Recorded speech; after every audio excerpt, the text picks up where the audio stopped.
Assalamualaikum warahmatullahi wabarakatuh.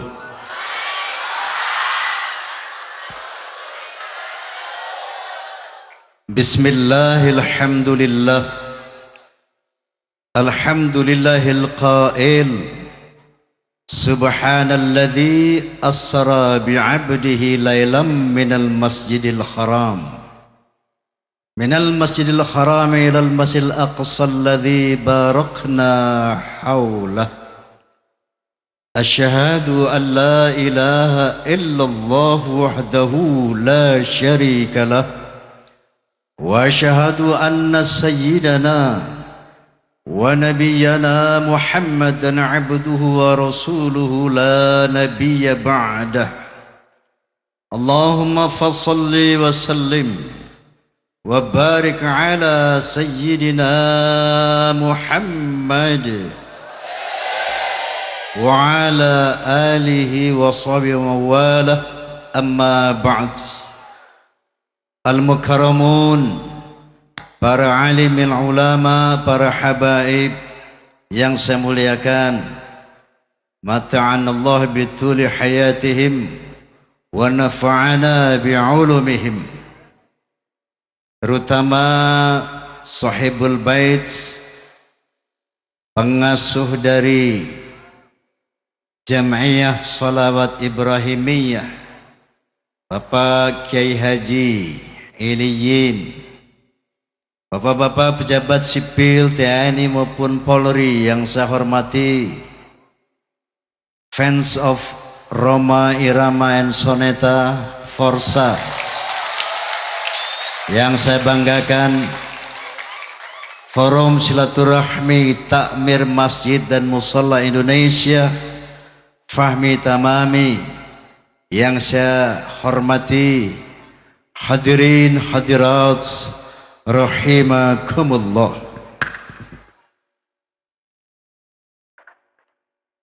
Sekian lama engkau menunggu untuk kedatanganku. Kenapa nggih? Bukankah aku telah berjanji kita jumpa di sini, ku datang. Kini ku datang padamu, senyumlah, sambutlah kedatanganku.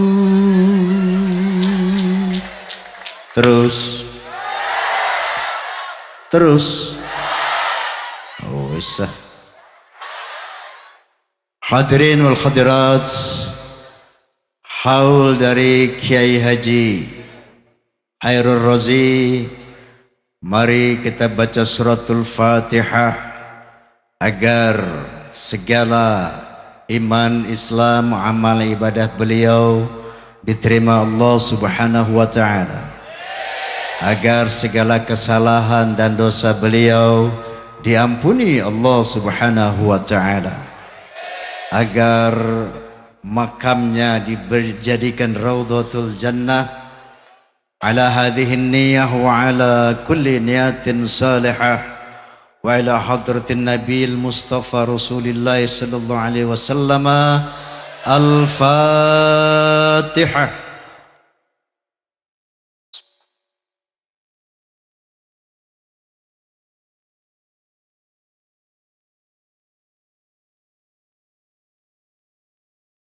Kabul insyaallah. Hadirin hadirat, mengenai peristiwa Isra dan Mi'raj Rasulullah SAW, sebagaimana yang difirmankan Allah Subhanahu wa taala, Subhanalladzi asra bi'abdihi laylan minal masjidil haram ilal masjidil aqsa Maha suci Allah Subhanahu wa ta'ala yang telah memperjalankan hambanya pada suatu malam, yaitu Nabi Muhammad SAW, dari Al-Masjidil Haram di kota Makkah ke Al-Masjidil Aqsa di Baitul Maqdis.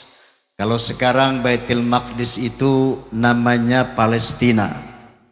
Kemudian dari Baitul Maqdis dengan berkendaraan buraq, satu makhluk yang khusus diciptakan Allah Subhanahu wa taala untuk proyek ini, dikawal oleh panglimanya malaikat Jibril alaihi salam, berangkat ke Sidratul Muntaha melalui 7 lapis langit.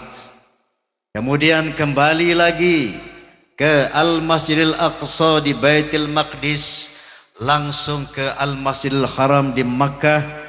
Itu jarak yang teramat sangat tidak terhingga, ternyata cuma dilakukan dalam satu malam saja. Percaya apa tidak? Yang bicara itu iman, bukan akal. Betul? Adapun misi yang terkandung di dalam Isra Mi'raj ada 2. Yang pertama adalah litafakkur. Tahu tafakkur? Memikirkan, memperhatikan ciptaan Allah sehingga menghasilkan keyakinan tentang eksistensi keberadaan Allah Subhanahu wa taala.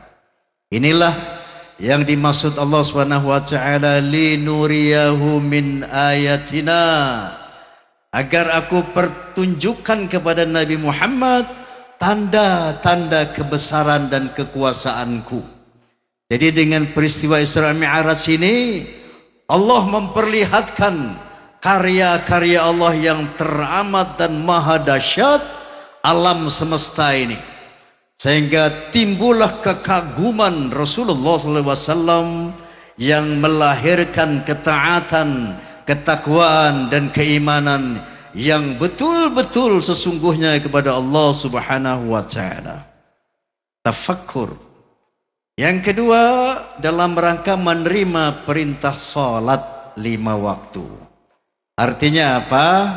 Ada korelasi yang sangat erat antara tafakkur dengan salat 5 waktu. Saya mau cerita ya. Boleh cerita?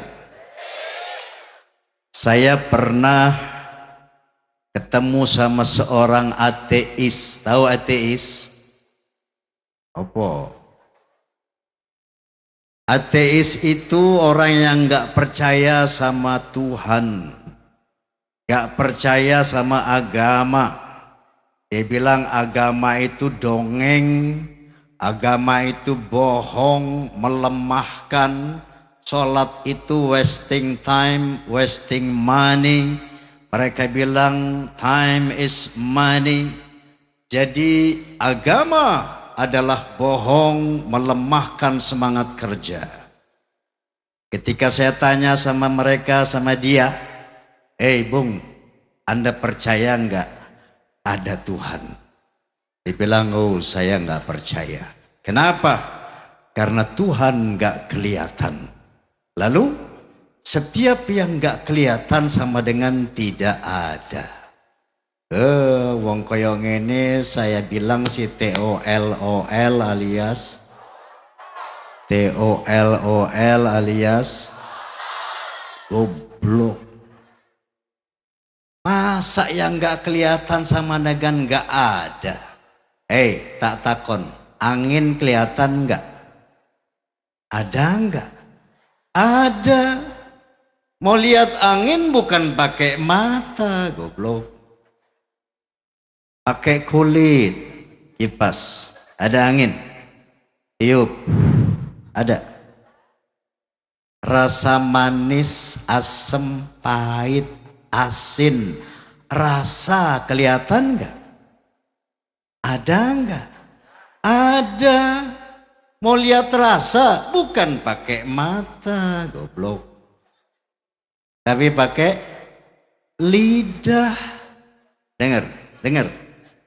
मिलेंगे तुमसे तो बताएंगे कि कितना प्यार है हमें ओ साहिबा ओ साहिबा.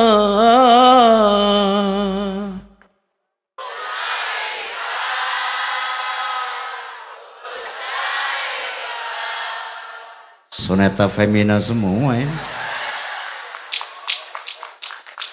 Apa itu? Lagu, suara, gini apa enggak? Suara kelihatan enggak? Suara kelihatan enggak? Ada enggak? Ada. Mau lihat suara bukan pakai mata, goblok.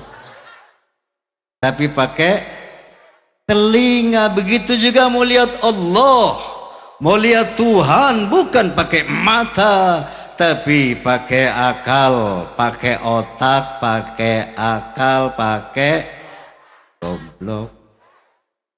La tudrikuhul absar wa huwa yudrikul absar.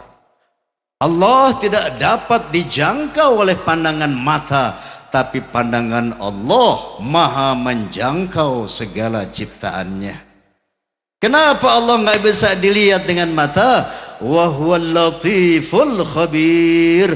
Karena Allah maha halus. Ini orang ateis sombong, sok pengen lihat Tuhan. Mana Tuhan? Kalau ada aku nggak kelihatan. Kentut aja dia nggak bisa lihat. Betul? Betul? Matahari ciptaan siapa? Allah. Manusia nggak mampu memandang matahari, apalagi yang menciptakan matahari. Allah subhanahu wa ta'ala nurun ala nur, cahaya di atas cahaya. Nggak mungkin mata manusia mampu memandang Allah subhanahu. Tapi kalau kepengen melihat Allah, penasaran pengen lihat Allah, wajar, manusiawi. Dulu juga ada seorang Nabi Allah yang kepingin melihat Allah. Kisahnya diabadikan dalam Al-Quranul Karim. Nabi siapa? Nabi Musa alaihissalam. Walamma ja'a Musa limiqatina wa kallamahu rabbuh. Ketika Nabi Musa datang kepada satu tempat yang telah ditentukan oleh Allah subhanahu wa ta'ala, wa kallamahu rabbuh, maka dia berbicara dengan Allah, ngobrol Nabi Musa sama Allah.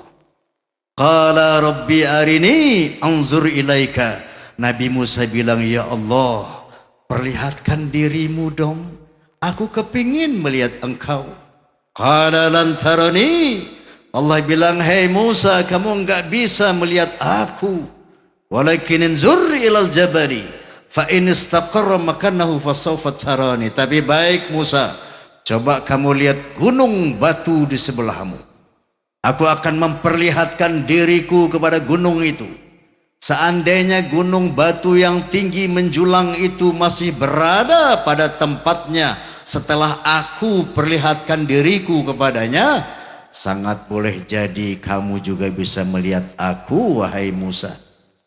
Falamma tajalla rabbuhu lil jabali ja'alahu dakaw wa kharra Musa sa'iqa. Begitu Allah memperlihatkan dirinya kepada gunung, maka gunung batu yang tinggi kokoh kekar itu hancur lebur rata dengan tanah. Wa kharra Musa sa'iqa. Nabi Musa pingsan melihat kehebatan Allah subhanahu wa ta'ala. Falamma afaqa qala subhanak tubtu ilaika wa ana awalul mu'minin. Begitu Nabi Musa sadar dari pingsannya, beliau puji Allah, maha suci engkau ya Allah, hebat engkau ya Allah. Gunung batu saja hancur melihat engkau, apalagi kita manusia. Paham? Paham? Jadi untuk meyakini keberadaan Allah di muka bumi bukan dengan cara melihat fisiknya, tapi dengan cara memperhatikan ciptaannya yang dibilang tafakur tadi. Paham? Makanya Rasulullah sallallahu alaihi wasallam bilang tafakkaru fi khalqillah wa la tatafakkaru fi dzatillah. Kalau mau yakin bahwa Allah ada tuh, perhatikan ciptaan Allah, pikirkan ciptaan Allah, nanti kamu yakin bahwa Allah itu ada. Oleh karena itu Allah subhanahu wa ta'ala banyak sekali di dalam Al-Quranul Karim mengajak manusia untuk bertafakur, untuk memperhatikan ciptaannya agar manusia yakin bahwa Allah memang eksis, bahwa Allah memang ada. Salah satu firman-Nya, A'udzu billahi minasyaitonir rajim, inna fi khalqis samawati wal ard wa ikhtilafil laili wan nahar wal fulki allati tajri fil bahri bima yanfa'un nas wa ma anzalallahu minas samai min ma'in fa ahya bihil arda ba'da mautiha wa batha fiha min kulli dabbah wa tasrifi riyahi wa sahabil musakhkhari bainas samai wal ard la ayatil liqaumi yaqilun. Sadaqallahul azim. Allah subhanahu wa ta'ala berfirman, sesungguhnya pada penciptaan langit, pada penciptaan bumi, pada terjadinya pergantian malam dan siang yang begitu teratur, bisanya kapal-kapal berlayar di lautan dengan membawa hal-hal yang bermanfaat buat manusia, diturunkannya air dari langit, dengan air itu dihidupkan bumi yang mati yang kemudian menumbuhkan berbagai macam pohon-pohon, ditebarkannya berbagai macam jenis binatang di muka bumi, terjadinya pergeseran awan dan angin di antara langit dan bumi. Sesungguhnya itu bukti bahwa Allah ada bagi orang-orang yang berakal. Sudah yakin ada Allah? Sudah yakin ada Allah? Alhamdulillah. Buat orang yang belum sholat, ada nggak sih di sini orang yang belum sholat? Nggak ada. Ada. Banyak apa sih? Banyak. Orang yang belum sholat karena ragu-ragu tentang keberadaan Allah, mari kita kerucutkan tafakur kita. Kali ini Allah mengajak kita yang ragu-ragu untuk memperhatikan pohon-pohon. Afara'aitum ma tahruthun? Tidakkah kamu perhatikan pohon-pohon yang kamu tanam? Ada pohon pisang, jambu, duren, dukuh, padi, ribuan macam pohon. Allah bilang, coba yang ragu-ragu, kamu perhatikan pohon-pohon yang kamu tanam. Setelah itu Allah bertanya kepada kita, a antum tazra'unahu am nahnu zari'un?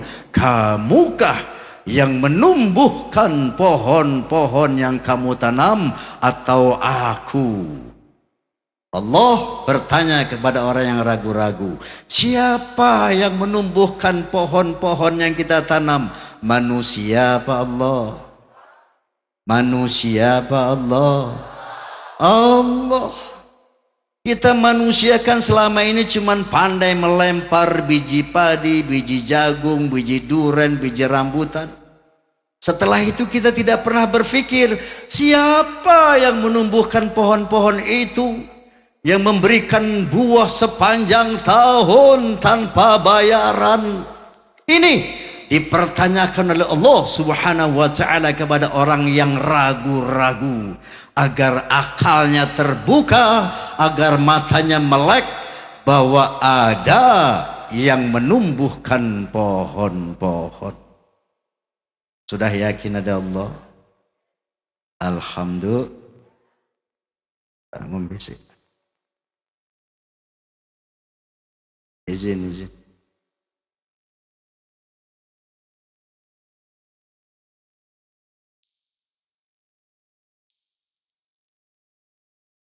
Kiai Haji Zainuddin MZ almarhum. Allahumma ghafir lahu amin. Warhamhu amin. Wa'afi amin. Beliau pernah bilang, penceramah itu ibarat mobil jalan. Jadi perlu bensin. Kalau mustami'in mustami'at itu ibarat mobil mogok. Jadi nggak perlu bensin. Minum dulu.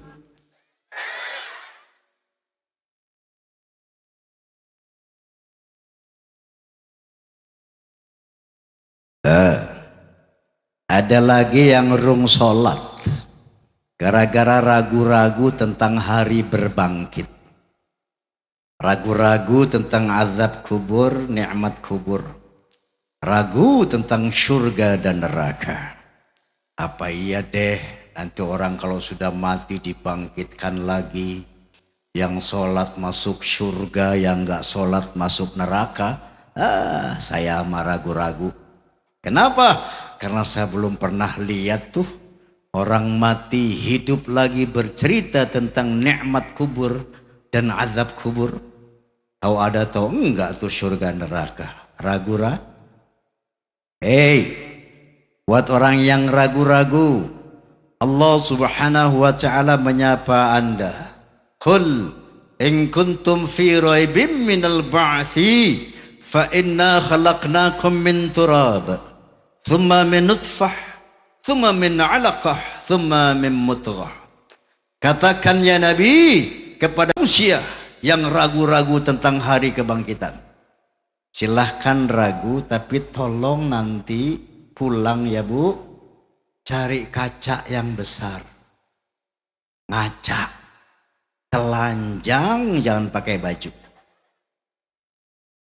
Ini Allah yang memerintahkan. Barang siapa yang ragu-ragu, coba perhatikan bagaimana aku ciptakan badanmu yang ganteng dan cantik itu. Inna khalaqnakum min turab, thumma min nutfah, thumma min 'alaqah, thumma min mudghah. Aku ciptakan Adam pertama kali dari tanah. Kemudian pada reproduksi penciptaan manusia, aku ciptakan kamu dari nutfah. Tahu nutfah? Sperma. Tahu sperma? Air mani. Tahu air mani? Cah cilik meneng. Tahu. Aku ciptakan kamu dari air mani. Tsumma min 'alaqah. Kemudian air mani tadi aku proses menjadi segumpal darah. Tsumma min mudghah. Kemudian darah tadi aku proses menjadi segumpal daging. Wa nuqirru fil arhami ma nasya ila ajalin musamma. Kemudian daging tadi aku ukir di dalam rahim ibumu sesuai dengan yang aku kehendaki sampai waktu yang ditentukan. Bapak ibu yang ragu-ragu, dari daging tadi diukir sepasang mata yang bisa melihat. Dari daging tadi diukir sepasang telinga yang bisa mendengar. Diukir dari daging tadi sepasang bibir yang bisa ngomong. Dari daging tadi dibuatkan jantung untuk mengatur peredaran darah. Dari daging tadi dibuatkan paru-paru untuk mengatur peredaran udara. Yang cowok dibikinin kelenengan, yang cewek dibikinin empet-empetan. Ini bukan porno, tafakur. Fikirkan itu. Kok cowok mur, cewek baut? Kok iso? Tafakkaru fi khalqillah.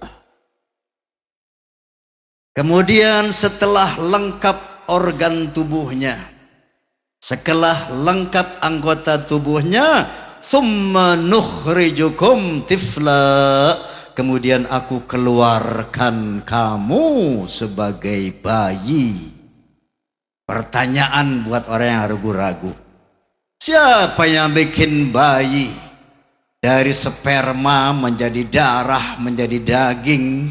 Kemudian daging tadi dibuatkan mata, telinga, organ tubuh yang begitu struktural, fungsional, penuh dengan teknologi yang sangat tinggi. Ini cara Allah mengajar manusia untuk meyakini keberadaannya dengan tafakur, dengan memperhatikan, memikirkan ciptaannya. Paham? Sudah yakin ada Allah? Alhamdulillah, bertambah sudah iman kita. Amin.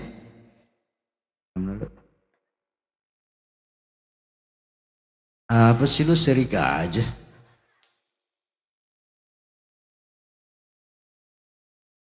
Nyanyi. Ini sembarangan aja nyanyi. Gue kan raja dangdut ini. Mahal lagi. Kalau mau lihat saya nyanyi jangan khawatir. Besok jam 8 saya datang ke rumah ibu-ibu. Ya. Saya datang ke bapak-bapak, nggak usah kemana-mana, diam aja di rumah. Saya yang datang, saya nyanyi besok. Insya MNC TV. Besok di Gresik sini, insya Allah. Nah sekarang masalah sholat. Ini hati-hati sholat ini. Coba lihat proses perintahnya saja luar biasa. Kalau perintah puasa, Allah cukup panggil Jibril. Ya Jibril, kamu turun ke bumi. Bilang sama Muhammad, ya ayyuhalladzina amanu kutiba alaikumusiyam. Suruh puasa orang yang beriman. Jibril turun ke bumi. Begitu juga perintah ibadah haji. Allah cuman turun, suruh Jibril turun ke bumi menemui Nabi. Bilang sama Nabi, walillahi 'alan nasi hijjul baiti man istata'a ilaihi sabila. Wajib pergi haji bagi orang yang mampu melaksanakan perjalanan ke sana. Tapi buat sholat 5 waktu. Ya Jibril, angkat Muhammad ke Sidratul Muntaha melalui 7 lapis langit untuk menerima perintah sholat 5 waktu. Bayangkan. Proses perintahnya saja luar biasa. Oleh karena itu ibadah sholat tidak sama dengan ibadah-ibadah yang lain. Bentar lagi Ramadan. Saya mau tanya Ibu, puasa Ramadan hukumnya sunat apa wajib? Sunat apa wajib? Berdosa enggak kalau ada orang Islam enggak puasa? Tidak. Kalau situasi dan kondisinya enggak memungkinkan, boleh enggak puasa. Kenapa enggak?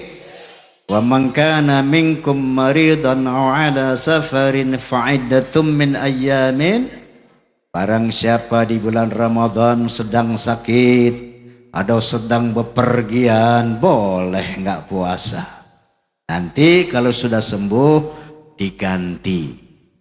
Begitu juga ibadah haji. Saya mau tanya Bu, ibadah haji itu hukumnya sunat apa wajib? Sunat apa wajib? Wajib. Berdosa enggak orang Islam enggak naik haji? Tidak, kalau memang enggak duit-duit. Niatnya kenceng tapi kantongnya bokeh, enggak berdosa. Oh, duitnya oke, tapi stroke, boleh naik haji. Lain dengan sholat. Mau punya uang enggak punya uang sehat sakit wajib sholat. No excuse. Tidak ada alasan untuk enggak sholat. Jangankan baru pusing-pusing sedikit, baru mules-mules sedikit, seandainya kita baru tabrakan kereta api sama mobil, naudzubillahimin, putus kaki kita, putus tangan kita, tapi selama kesadaran masih ada, wajib sholat. Luar biasa.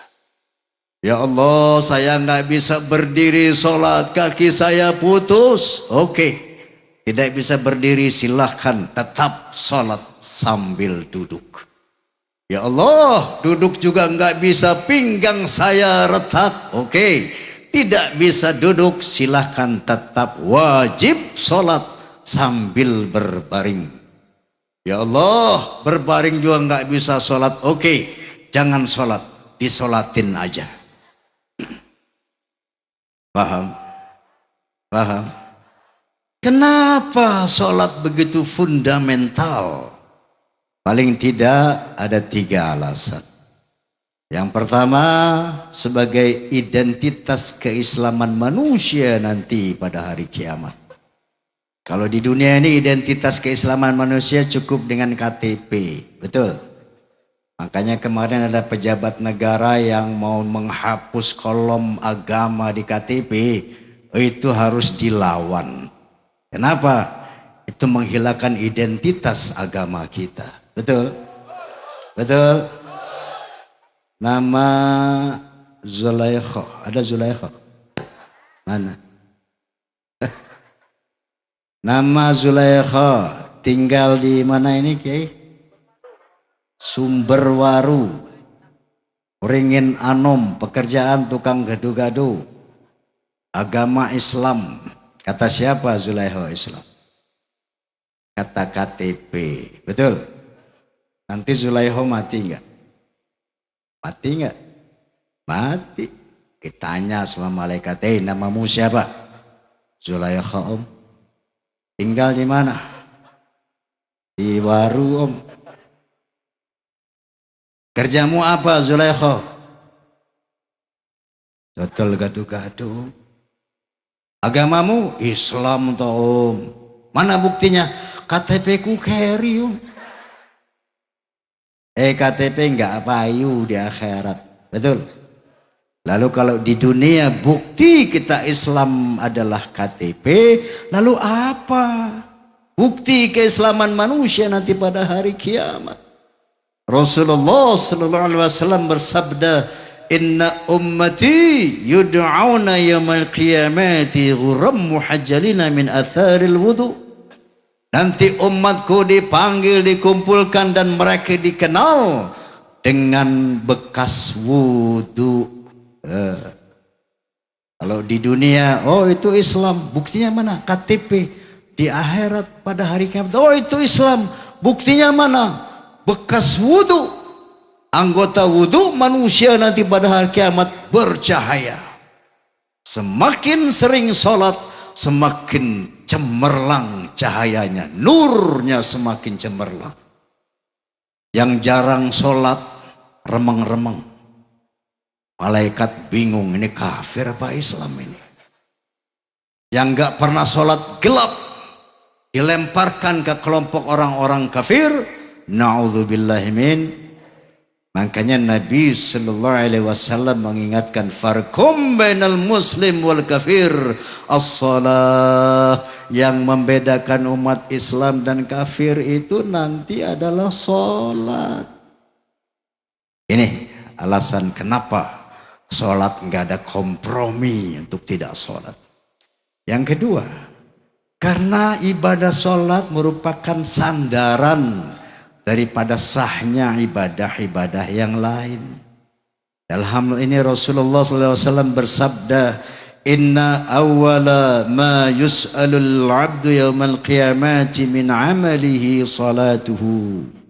Sesungguhnya amal manusia yang akan pertama kali ditanya pada hari kiamat adalah sholatnya. Ibu nggak ditanya istri siapa, anaknya berapa, itu nomor 20. Bapak nggak ditanya jabatannya apa, gajinya berapa, istrinya piro. Itu pertanyaan nomor 30.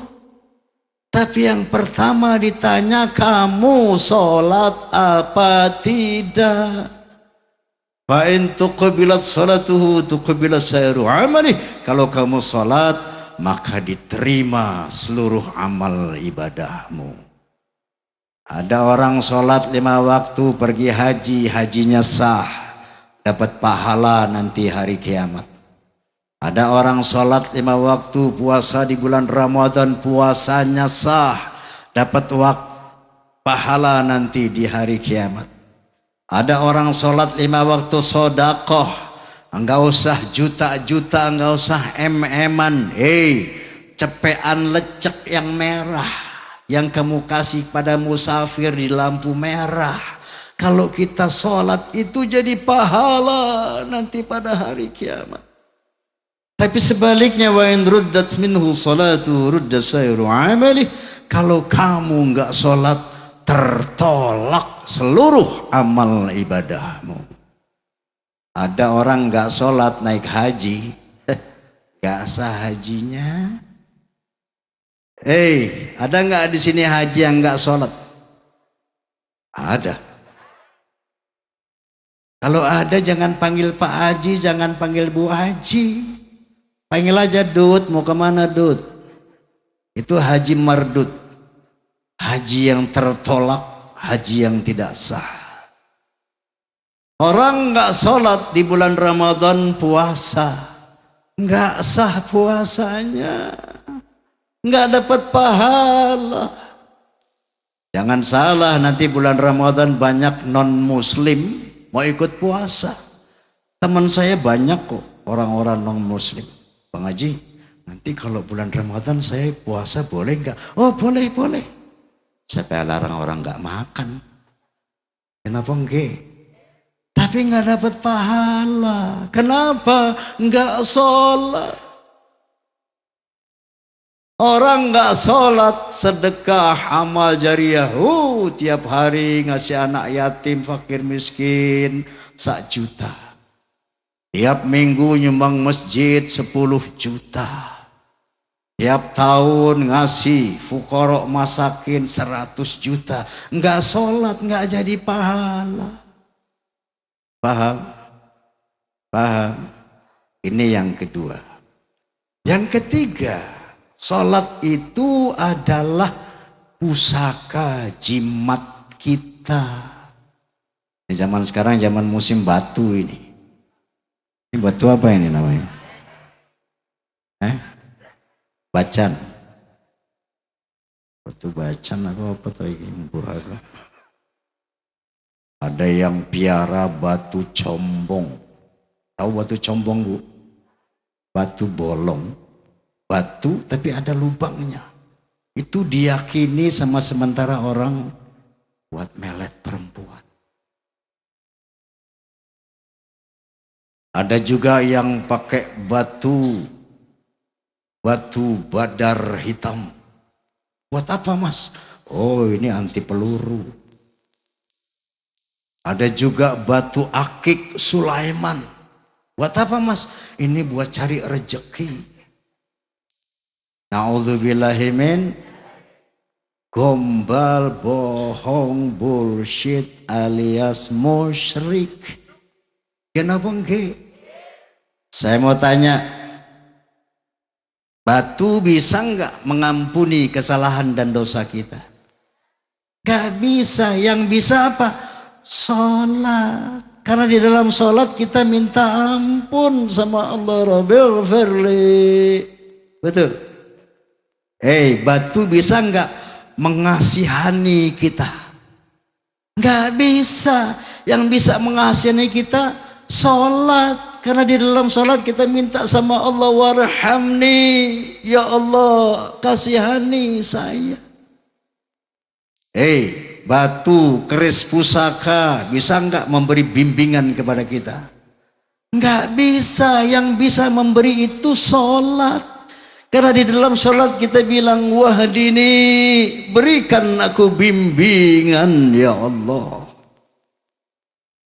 Itu pusaka-pusaka, batu-batu, keris-keris bisa nggak memberi rezeki sama kita?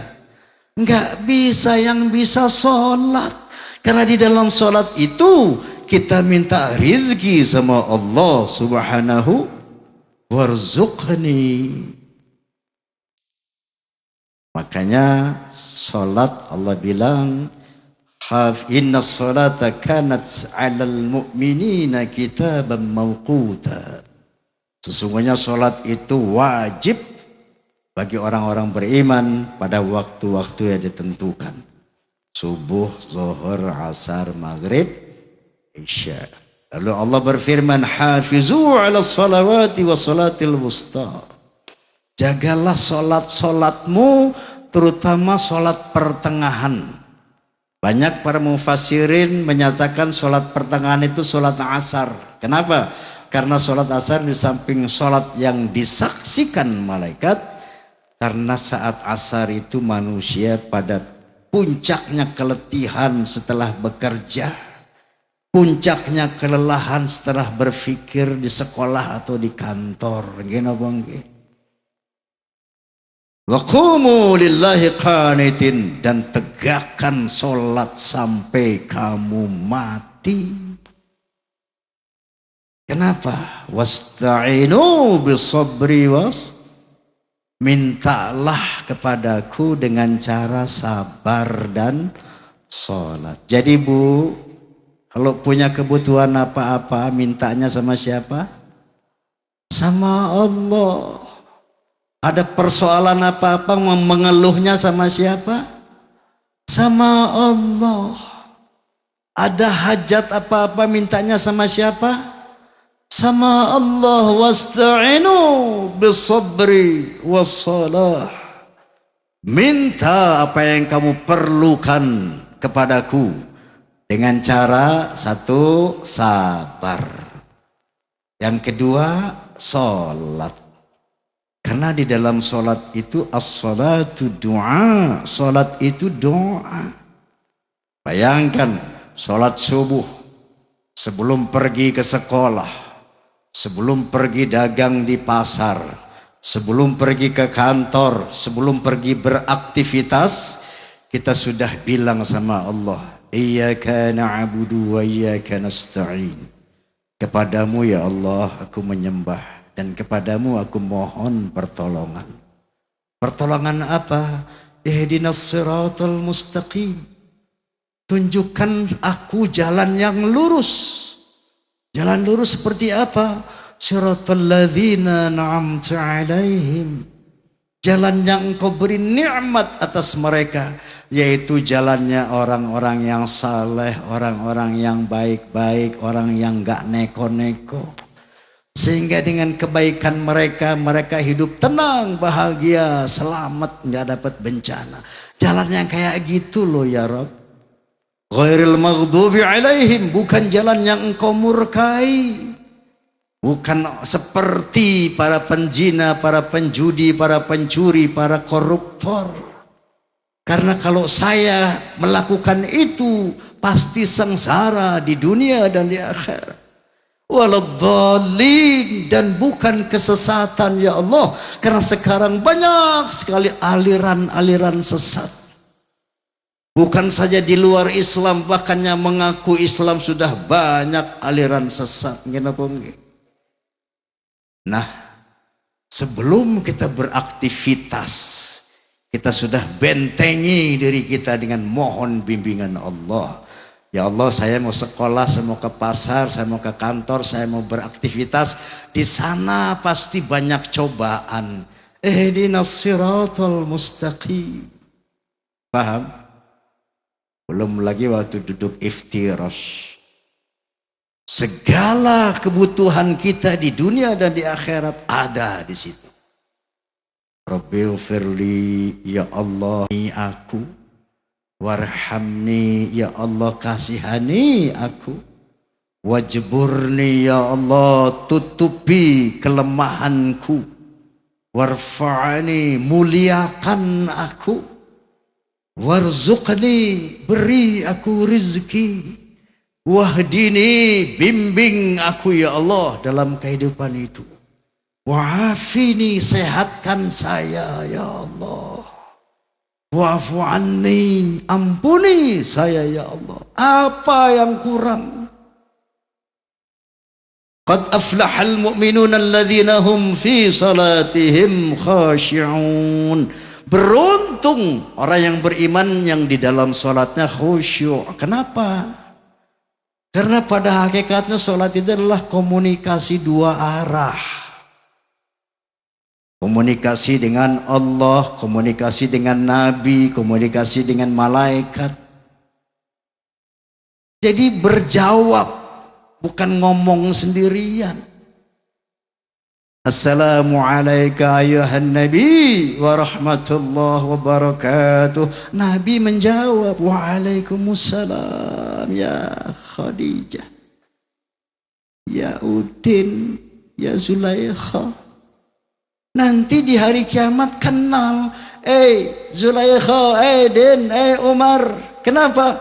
Kita sering silaturahmi dalam sholat. Assalamualaikum ayuhan Nabi.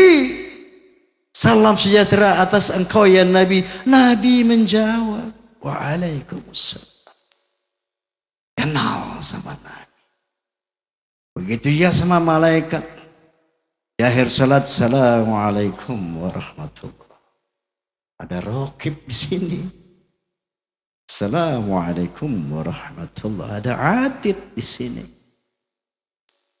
Begitu juga dengan Allah. Rabbighfirli. Kalau kita khusyuk, artinya apa orang khusyuk? Satu, syaratnya khusyuk. Dia harus yakin bahwa Allah itu memang ada.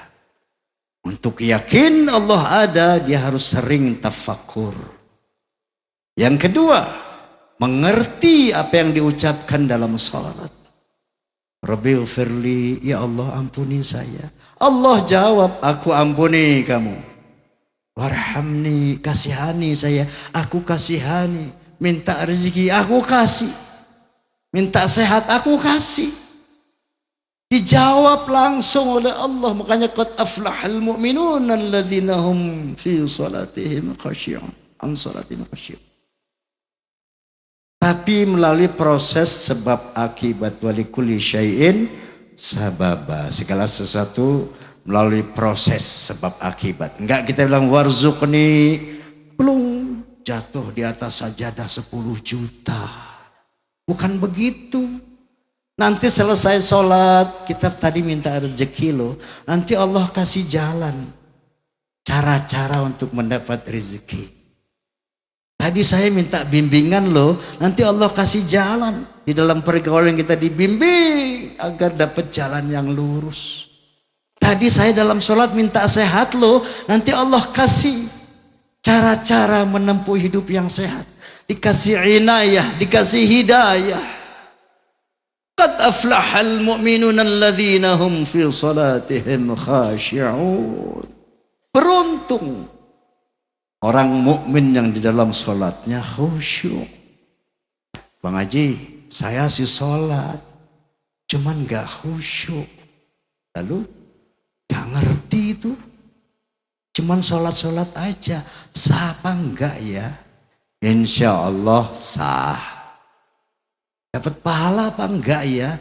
Insya Allah dapat. Wong niat mau sholat saja dapat pahala, betul? Apalagi mengerjakan sholat, betul? Enggak sia-sia, enggak percuma. Masuk surga enggak sih Bang Haji? Insya Allah masuk walau di emperan tuh. Ya. Insya Allah sah, insya Allah dapat pahala, insya Allah masuk surga. Tapi sholatnya enggak efektif. Paham Bu? Rabbighfirli warhamni wa'afini. Allahu Akbar, bari nguap. Adang bari ngupil. Enggak efektif. Artinya apa? Doa yang kita minta enggak terjadi. Karena memang kita enggak minta. Allahu Akbar. Kamu ngerti apa yang kamu paham? Nah, jadi bagi yang belum sholat, mari sholat. Karena sholat itu senjata kita untuk menghadapi kerasnya kehidupan dunia. Sholat itu senjata manusia untuk menghadapi dahsyatnya kehidupan hari kiamat. Yang sudah sholat, mari tingkatkan kualitas sholat kita. Yang belum benar bacaannya betulkan. Yang sudah betul bacaannya, hafalkan, mengerti apa yang kita ucapkan sampai mencapai derajat khusyuk. Amin. Amin. Nah, kira-kira inilah yang bisa saya sampaikan. Apa tuh? Nyanyi, tapi nggak pakai musik ya. Kalau pakai musik besok. Ya, sekarang nggak pakai musik. Karena saya sama Soneta Group ini sudah kurang lebih 45 tahun punya komitmen. Roma nggak akan nyanyi tanpa Soneta, Soneta nggak akan tampil tanpa Roma. Jadi kalau mau lihat Roma nyanyi pakai musik, insya Allah besok. Ya, saya dengar tadi musik ini hebat, bagus. Bukan berarti saya nggak mau diiringi beliau. Karena saya punya komitmen sama Soneta. Paham gak? Jadi tanpa musik boleh. Oke. Cuman dengan syarat semuanya mesti ikut kur. Setuju?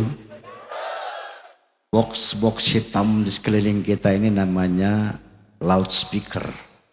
Pengeras suara. Disebut juga sound system. Sistem suara. Biasanya terdiri dari three-way system, 3 jalur suara. Yang pertama bass range, suara bass. Makanya tadi saya bilang coba bassnya turunin dikit kegedean.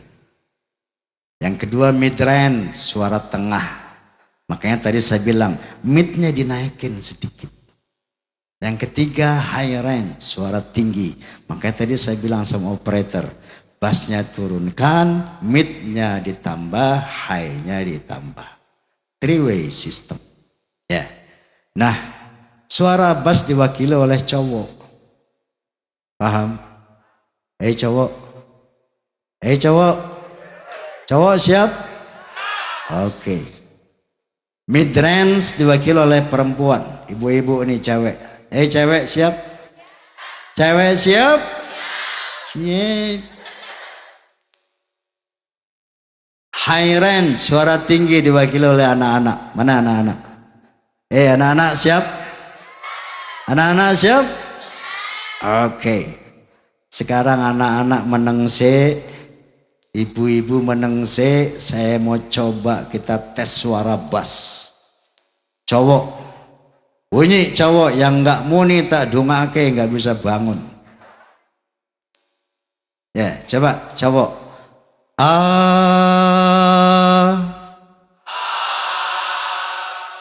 Itu suara bass namanya. Sekarang perempuan, midrange, suara tengah. Mulai gadis, janda. Ada janda nggak? Yang tua nggak usah ngacung. Yang bersuami, nenek-nenek, semuanya muni. Kalau ada gadis yang nggak punya tak dungake, jodohmu aduh. Makanya nyanyi daripada nggak kawin-kawin kamu. Yang punya suami nggak mau nyanyi tak dungake. Kawin lagi nanti suamimu. Nenek-nenek juga nyanyi. Kalau ada nenek-nenek nggak nyanyi tak dungake, nggak bisa kentut 3 bulan. Ayo ambil suara perempuan semuanya.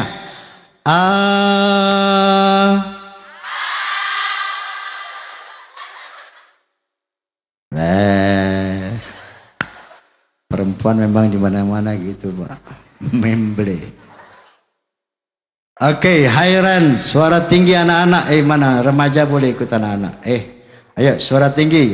Anak-anak, muni. Kalau enggak muni tak sunatin 2 kali.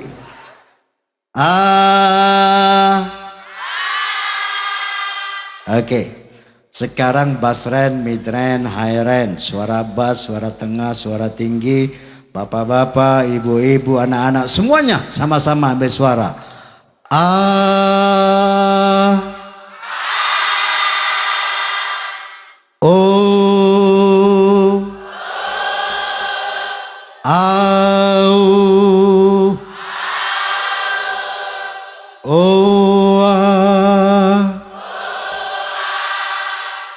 persis taman kanak-kanak.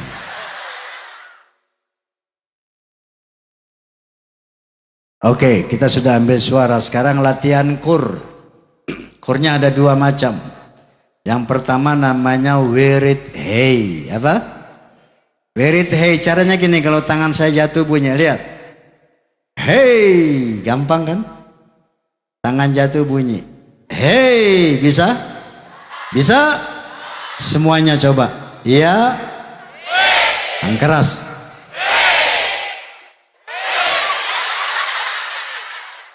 Hai, hey, hai. Tangan jatuh baru bunyi. Yang kedua wirid huha. Apa? Huha. Jumlahnya sama dengan rukun Islam 5. Sama dengan Pancasila 5. Caranya gini, lihat. Dimulai dengan hu, diakhiri dengan hu juga. Selingannya ha 5 kali, jangan lebih. Lihat. Hu, ha, hu, ha, hu. Depan belakang podo hu nih. Ha selingannya 5 kali. Lihat. Hu, ha, hu, ha, hu. Paham? Sekalian nah, lihat. Hu, ha, hu, ha, hu. Bisa? Bisa? Oke, kita menyanyi. Oke? Sudah siap? Sudah siap? Kalau mau melacur, mana? Siap, siap. Siap apanya kamu? Last tes terakhir. Yang pertama wirid hey, tangan jatuh bunyi hey. Iya? Yang keras. Yang kedua hu, ha, hu, ha, hu. Iya? Oke, jangan lupa lagi. Jangan lupa lagi. Sudah siap? Sudah siap? Kita menyanyi. Kalau mau melacur, harus pakai uang. Kalau mau berjudi, harus pakai uang.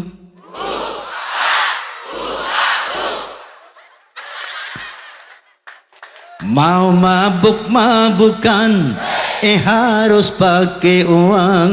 Mau haram-haraman, harus pakai uang.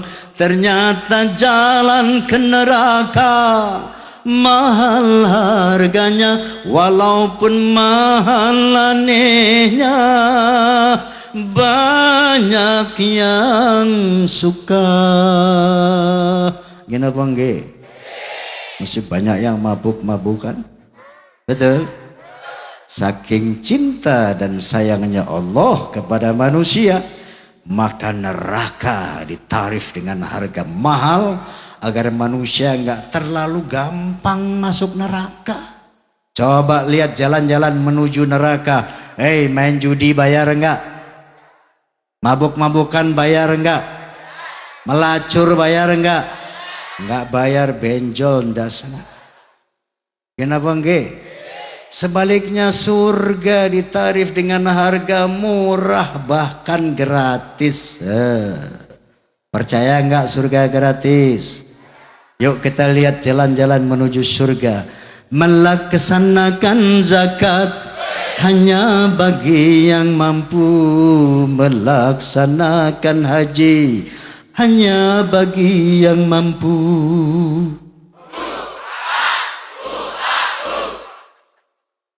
Mengerjakan sembahyang tidak usah membayar. Mengerjakan puasa tidak usah membayar. Ternyata jalan yang ke surga murah harganya, walaupun murah anehnya banyak yang ogah. Kenapa enggak? Masih banyak yang enggak sholat. Saya mau tanya, udah tahu surga belum? Surga belum tahu?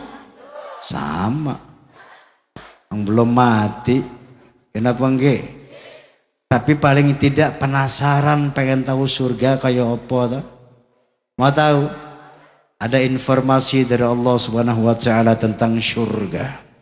Dalam satu hadis qudsi Allah berfirman, "A'adatul ibadiyas salihin ma la 'ainun ra'at wa la udhunun sami'at wa la khatara 'ala qalbi bashar."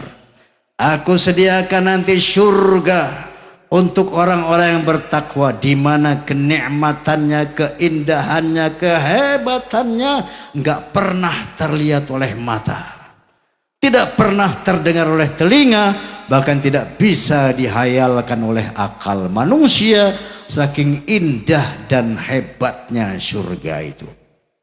Menurut Rasulullah SAW, nanti orang-orang di surga itu semuanya muda-muda, 20 tahun, nggak tua-tua, nggak mati-mati. Jadi sorry aja nenek-nenek nggak ada di surga, nek. Ya tuh nenek nangis. Nek, maksud saya kalau nenek mati bukan nggak masuk surga, tapi muda lagi. Amin. Bukan cuman muda lagi, nek, perawan lagi. Itu sifat yang pertama. Penduduk surga semuanya muda, nggak tua-tua, nggak mati-mati. Dan yang kedua, kata Nabi, wajah orang surga nggak jelek-jelek begini. Maksud saya kita sebagai orang Indonesia kalau dibandingkan sama orang Barat ya masuk elek gila. Coba lihat orang Barat, walaupun banyakan yang kafir tapi diciptakan oleh Allah, Masya Allah indahnya. Kulit mereka putih kayak salju. Rambut mereka ada yang pirang kuning kayak emas.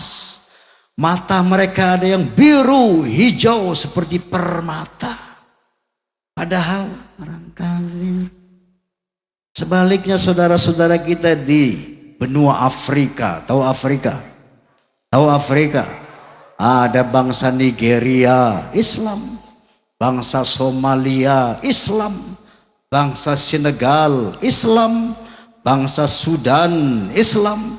Tapi diciptakan oleh Allah hitam bleketek. Kenapa enggak? Astagfirullah. Orang Islam gak usah kecil hati. Kenapa? Wajah di dunia itu wajah formalitas, wajah pinjaman, wajah sementara.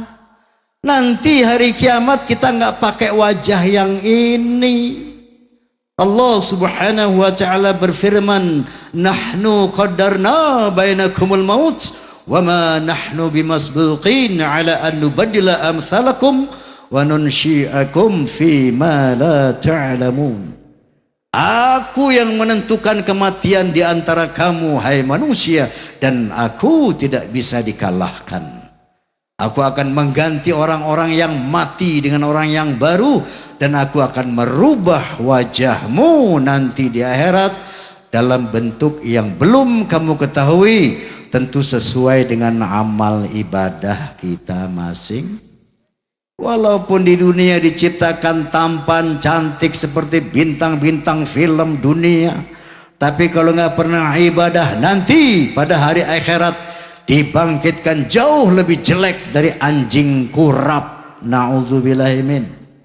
Dan sebaliknya, walaupun di dunia ini diciptakan jelek, pesek, pendek, bengek, tapi kalau rajin ibadah kepada Allah, nanti dibangkitkan di surganya Allah jauh lebih tampan, jauh lebih cantik dari bintang film manapun di dunia.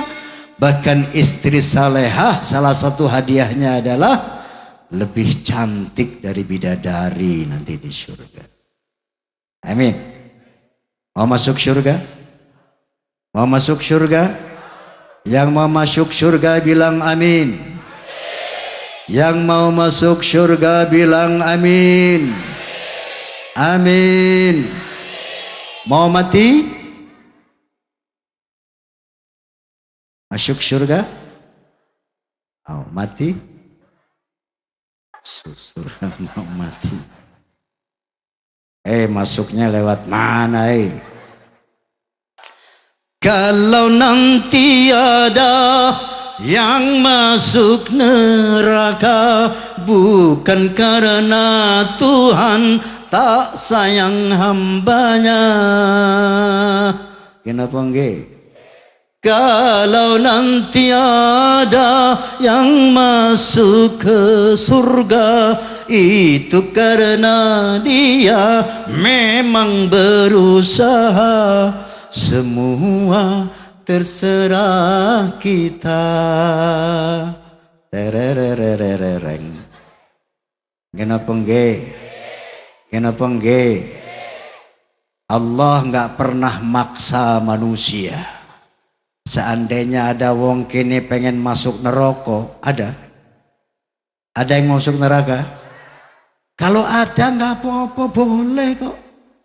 Itu hak azazi manusia, kenapa enggak? Tapi kalau mau masuk neraka ada syaratnya, Mas. Satu, jangan sholat. Nanti Ramadan orang-orang Islam puasa, enggak usah puasa. Yang perempuan rajin ngerumpi, rajin ngegeratak dompet suami. Yang laki-laki rajin nyekek botol. Nanti mati dijamin masuk neraka, jangan khawatir. Sebaliknya kalau ada yang pengen masuk surga, pengen muda, cantik, tampan selama-lamanya, pengen menikmati kemewahan surga yang tanpa akhir selama-lamanya, boleh. Siapapun tanpa pandang bulu boleh masuk surga. Syaratnya satu, salat 5 waktu. Kedua, puasa di bulan Ramadan. Ketiga, punya uang kalau banyak naik haji, rajin sedekah, infak dan sebagainya. Empat, hindarkan yang maksiat, nanti mati insya Allah masuk. Ini sunatullah. Ini aturan main dari Allah Subhanahu wa taala. Fal yauma la tuzlamu nafsun syai'a wa la tujzauna illa ma kuntum ta'malun. Pada hari akhirat tidak ada seorang manusia yang disiksa, tidak ada seorang manusia yang diberi pahala kecuali sesuai dengan apa yang kita lakukan selama hidup di dunia. Jadi jangan mimpi nggak pernah ibadah pengen masuk surga. Jangan menghayal ahli maksiat bakal bebas dari api neraka. Apa yang kita tanam sekarang di dunia itu yang bakal kita petik di akhirat. Dan apa yang kita lakukan sekarang di dunia itu yang bakal kita rasakan di akhirat. Oleh karena itu mari sama-sama kita baca suratul Fatihah. Bi barakatil Fatihah wa bi karamatil Fatihah wa bi mu'jizatil Fatihah. Kita mohon kepada Allah Subhanahu wa taala agar semua yang hadir di sini, yang mendengar suara ini, agar malam ini diampuni dosa dan kesalahan kita oleh Allah Subhanahu wa taala. Bi barakatil Fatihah kita mohon kepada Allah Subhanahu wa taala agar semua yang hadir di sini, yang mendengar suara ini diberi inayah, taufik, hidayah agar dapat melaksanakan perintah Allah, menjauhkan larangan Allah sampai mati nanti, sehingga dengan demikian insyaallah kita akan mereguk kehidupan yang nyaman, selamat, bahagia dari dunia sampai akhirat. Ala hadhihi niyyah wa ala kulli niyatin salihah wa ila hadratin nabiyil mustafa rasulillah sallallahu alaihi wasallam. Al-Fatihah. A'udzu billahi minasy syaithanir rajim. Bismillahirrahmanirrahim. Alhamdulillahi rabbil alamin. Arrahmanir rahim. Maliki yaumiddin. Iyyaka na'budu wa iyyaka nasta'in. Ihdinas siratal mustaqim. Siratal ladzina an'amta 'alaihim ghairil maghdubi 'alaihim waladdallin. Amin. Kabul insyaallah. Hadirin hadirat, sekedar ini yang saya bisa sampaikan, mudah-mudahan ada manfaat untuk kita semua.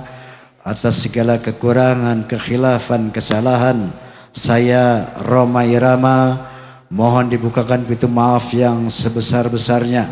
Rabbana taqabbal minna innaka antas samiul alim wa tub alaina innaka antat tawwabur rahim.